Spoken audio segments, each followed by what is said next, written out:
નમસ્કાર, આપ જોઈ રહ્યા છો નવસર્જન ન્યૂઝ। હાલમાં માર્ગ સલામતી માસની ઉજવણી ચાલી રહી છે, જે અંતર્ગત ગાંધીનગર જિલ્લા ટ્રાફિક પોલીસ તેમજ આરટીઓના સંયુક્ત ઉપક્રમે દરેક લોકોને ટ્રાફિકના નિયમોની જાણકારી મળે, તેનું પાલન થાય તેમજ જાગૃતતા કેળવાય તે માટે થઈ સેક્ટર 24 શાક માર્કેટ વિસ્તારમાં ટ્રાફિક જાગૃતતા રેલીનું આયોજન કરવામાં આવ્યું હતું, જેમાં સેક્ટર 24 ચાર રસ્તા પાસે અવરજવર કરતા અનેક વાહનો ચાલકોને પેમ્પલેટ આપી ટ્રાફિક શિસ્ત અંગે સમજણ આપવામાં આવેલ, સાથે ટ્રાફિક નિયમોનું પાલન કરે એવા દરેક વાહન ચાલકોને બિરદાવવામાં આવેલ હતા।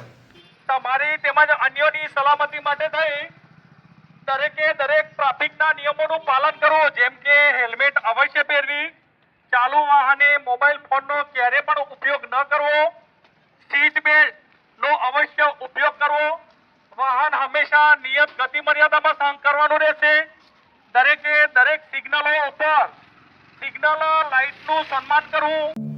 આવી જ અવનવી માહિતી અને સમાચાર મેળવવા માટે વિડીયોને લાઇક કરો, કોમેન્ટ કરો, ચેનલને સબસ્ક્રાઇબ કરો। Thank you for watching.